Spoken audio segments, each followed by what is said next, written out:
I had to let go of certain definition of success in order to continue being an entrepreneur. There's a type of self-compassion that you have to develop, a time of, self-care that is more like almost like you need to parent yourself to be able to go through these things. So it's beyond self-care. To me, it's like more even spiritual, right? Like I'm gonna care for myself in a way that I would care for my kid. Welcome to In Her Words. This podcast is for women navigating through change, career, identity, motherhood, and just figuring out what's next. I'm Roberta Dombrowski, host of In Her Words and founder of Learn Mindfully. Each episode, I sit down with women who are asking big questions, navigating transitions, and trying to make sense of life as it shifts. You don't have to have it all figured out. You just need space to be real. Let's get into it. Welcome, Aïcha, to In Her Words. I'm so excited to chat with you today. Yes, me too. I'm so excited to see you and to talk with you. It's been a while. Same. As listeners may hear from your voice, you're French and you've lived in the Bay Area for over 20 years. I'm curious, what motivated you? What brought you to the US? It's kind of an accident. Honestly, I was working Yeah. with a large company in an American company in Europe and a European team. And at the end of 1 year, there was like an employee survey. And the last question at the survey was, would you be open to working overseas? And I checked the box. That's basically what happened. Oh, I wow. checked the box. And then the next question was like, where? And I thought about it, and I was working in, setting up technology for the team there. So I thought, well, why not San Francisco? And a year later, they said, hey, here's your visa. You have 3 weeks to move. And that's how I came to the US. Wow. Did you know anything about like moving to the US or anything about like really the culture and like living over here Yeah, prior yeah, to? yeah. I had, yeah, luckily, okay. Yeah, I had. When I was 19, I came to New York. I lived in New York for a month. And then later on, I had an internship in Madison, Wisconsin, because I had a boyfriend who lived there. Oh, So wow. Okay. that's it. Yeah. So it was like Yeah. west and west. I was happy in Europe. It was just like the call for adventure, I guess. Yeah. I love that. Yeah, and I imagine your family is in France. Like, was that a hard transition? For me, no, I'm kind of a person who just get up and go. So I think it was probably a harder transition for my family, my parents. And yeah, I have a sister now who lives in Boulder area. So yeah. Yeah. That's awesome. I didn't know that about like you just checked a box on a form. That's amazing. Everybody asks me like, how did you do it? Well, check the box. Fearless. Oh my goodness. That's awesome. So we started talking a little bit about your career. I'm wondering if you could walk us through a little bit about your background and like the corporate space.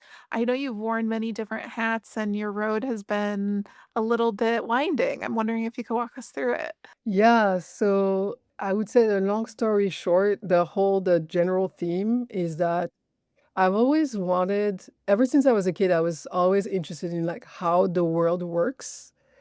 And in particularly, like what motivates people? Like why are people doing the things they do? Like how do people work? I remember even one day in my early 20s, I asked a doctor if there was like a user guide for being an adult. Yeah. I was really like kind of this, like curious and then fascinated by that mystery. And so my background is a little bit windy because I think I was trying to answer this question from different angle and it was never the perfect one. So I started off at GE. I was working on process improvement projects, but the way they set it up, and it was really wonderful, is I was doing mostly like design research actually. So spending a lot of time with people from different teams, whether it's finance or HR, whoever they asked me to go help, I would just go there, spend a lot of time with them, make friends with them, see how they work, be there in their key moments at work, learn how they work, and then together we would co-create a new way of working. using technology. So it was, yeah, and it was, I really loved that work. And then when I moved to the US after 2 years, I won the green card at the lottery, which is also, I don't know, total accident. Luck is a theme I am hearing Yeah, from your journey. yeah. Yeah. I don't know if it's luck or chance, but yeah, something Yeah. like that. And so I decided to go to design school, but I was tired of the digital space, honestly. And so I went to a master's program in industrial design where I could make things with my hands. And then I visited, a turning point was visiting a recycling center outside San Francisco. And I was actually traumatized by it. Saw all the waste and how we don't, it's like it all goes, we like throw it away like it's going nowhere. It's just disappears. But then go to this place where they all end up. It all comes in one place. Right. Yeah. And so I decided that the world had enough people making more things. And so that's when I went into design research. So coming out of that, I worked, it was hard to find work in design at the time. I worked for a design company doing the work I did at GE before. And then I got an opportunity to work with Uber as one of the first researchers when they were not famous at all. And it was like what was fascinating for me is like that space where like the real world touches the digital, like that moment between space. And it was a really tough environment for me. And I had a burnout after a year. Then I continued into design management, OpenTable. I had a burnout, second burnout. Okay. And so like it was just like, oh yeah, just take a week off and then get a new job, right? And so then the third place where I was at Dropbox, I ended with a burnout as well.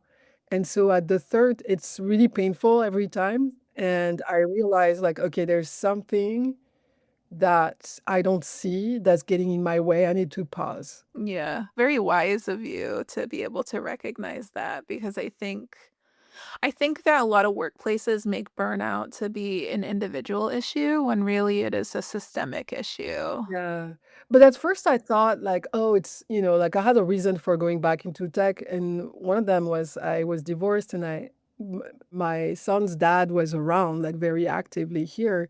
But for me to be renting a two-bedroom as a single mom, single parent, was the cost of living was such that like technology was like the default place, right? So I thought at first I was like, oh, it's just the wrong job. But I was scared, like I realized I was the common denominator to all these burnouts.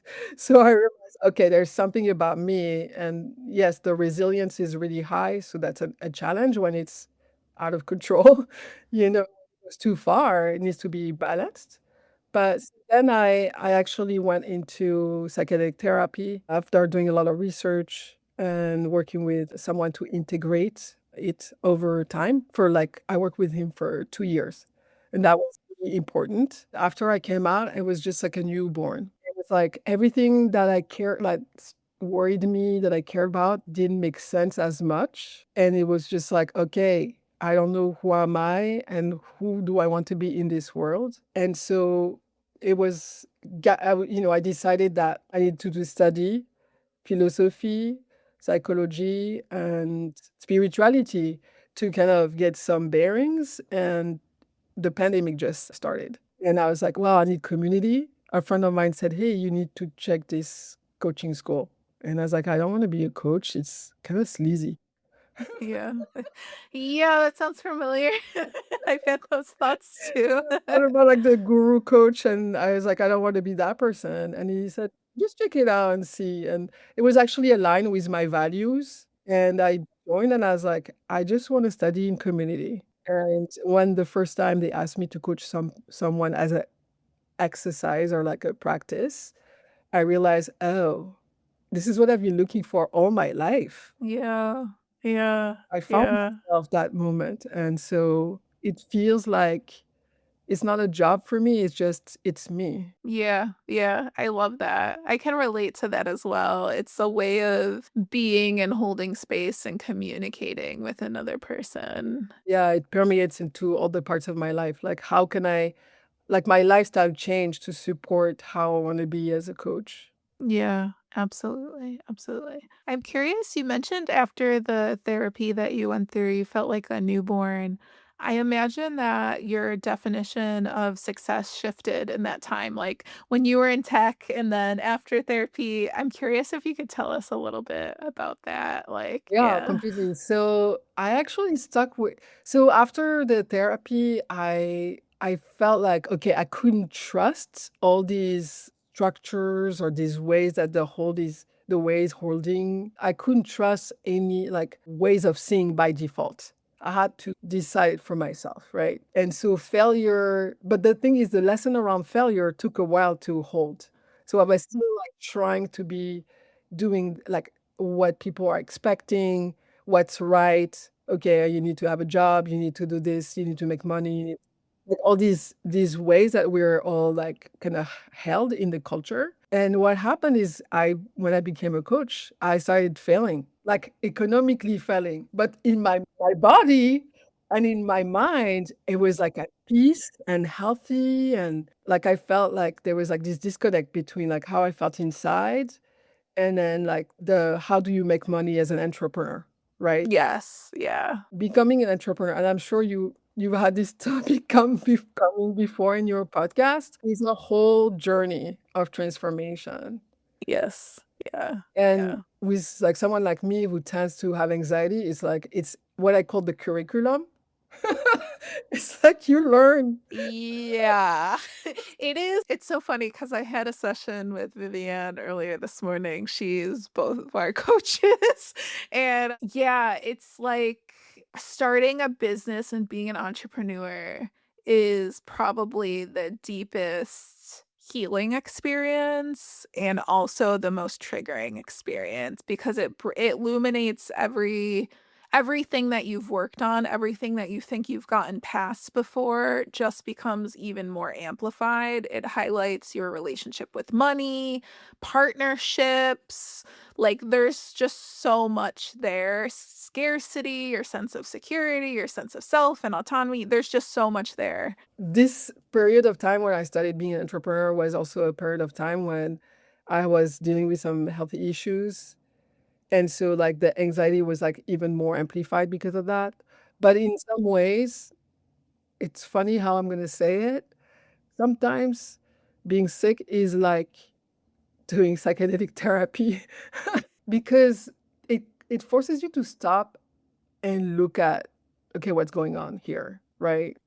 And so what I saw is that I had to let go of this of certain definition of success in order to continue being an entrepreneur. There's a type of self-compassion that you have to develop, a time of, self-care that is more like almost like you need to parent yourself to be able to go through these things. So it's beyond self-care. To me, it's like more even spiritual, right? Like I'm gonna care for myself in a way that I would care for my kid. Yeah, and it's like even as an entrepreneur too, it's like there's this belief in the mission that you have and like overcoming obstacles and then it's like anxiety brings this fear and it's like you have to have this belief and like not necessarily push down the fear but like recognize it and be able to like pull yourself out of it when it keeps coming back up and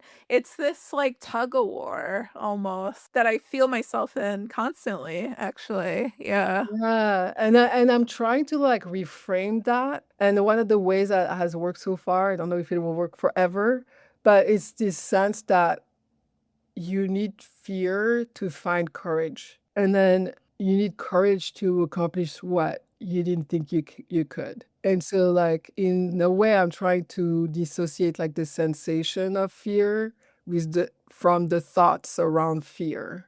Yeah. Yeah.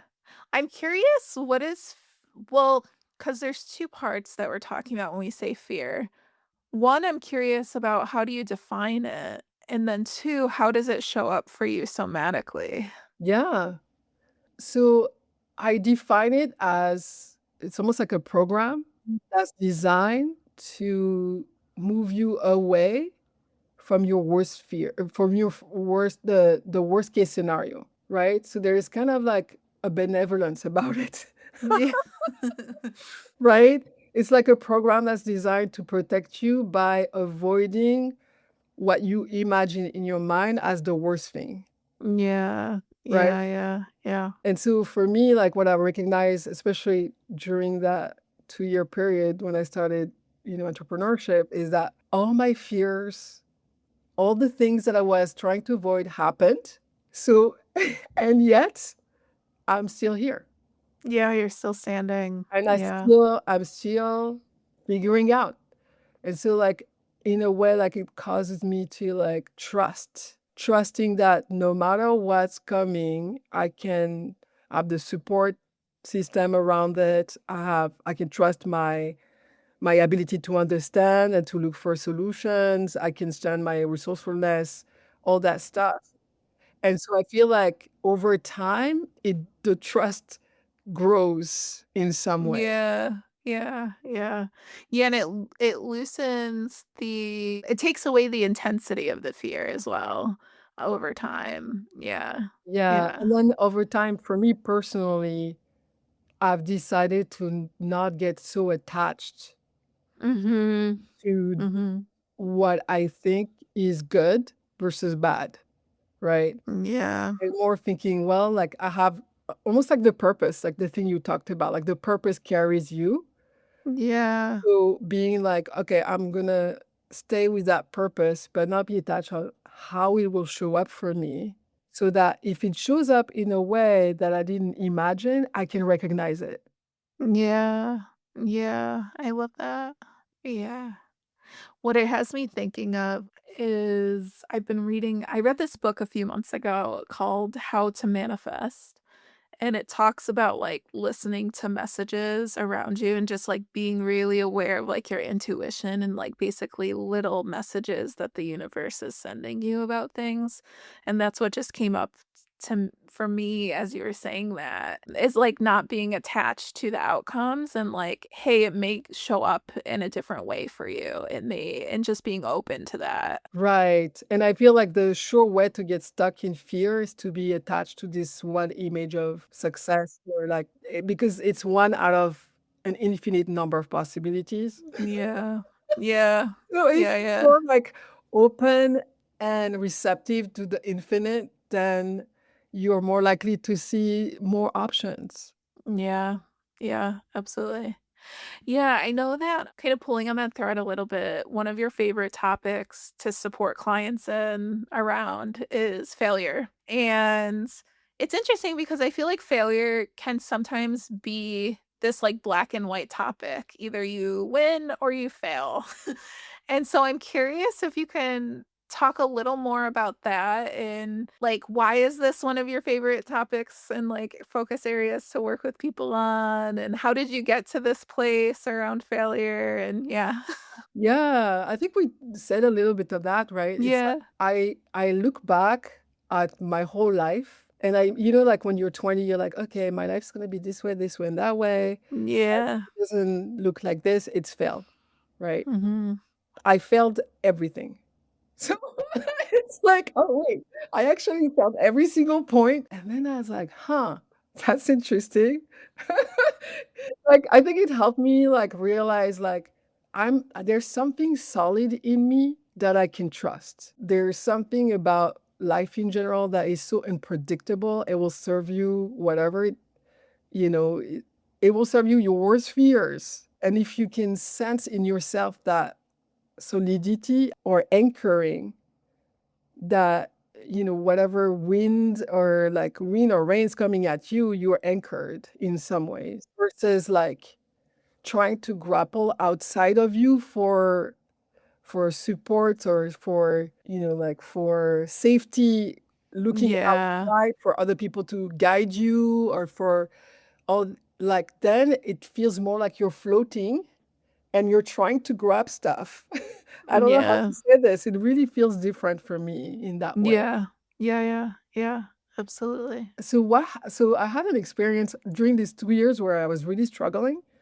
I started to sing out of curiosity. I went to a sing circle and I kept on failing. I remember like you ask to be in the middle and then conducting people around you. So there's a circle of people around you. Yeah. You're in the middle, and you have to come up with something with your voice that sounds great and offer it to people. So for me, like in my own sense of like, like they talk about like what are people most afraid of is like public speaking. To me, it's way worse than public speaking because number one, singing is more personal. Yeah. Number two, there's like 20 people, 30 people around you waiting for you to come up with something. Yeah. Yeah. Yeah. Yeah. Yeah. And I remember like going in and I would literally, my legs would shake and I would like tremble, right? Like I would literally tremble. And sometimes it was so horrible. Like people would look at each other like, what? Oh, It's like a nightmare. And you're like, it's weird. Like you look up, you're like, what? out of body experience. Yeah. And when I went into freeze, like I could feel myself Yeah. going to freeze. And that's Yeah. the first time I observed it. Like, oh, when you're in freeze, you feel small. Everybody feels really far away. Yeah. And then I couldn't even hear the sounds I was making. My ability to listen was broken. Wow. Wow. And so I remember at some point I felt like back to back 3 times in a row. And every time I would come back, people would welcome me back like nothing happened. And even when things were bad, some people would come after me and say something kind. And I realized that so that gave me a lot of joy in my life while everything else was hard. And it was a source of resilience for me, a source of strength, something I could bring in the rest of the week. But also, what I recognize is that as I was building up more and more confidence in the sing circle, now it's easy, it's no big deal for me to do that. I Yeah. was building more confidence outside of myself too. That kind of reminds me of this like there's a thing that they said at the coaching school is in a seed, there is the same DNA as in a tree, right? Or in a leaf of the tree, there is the same DNA as in the branch over there, right?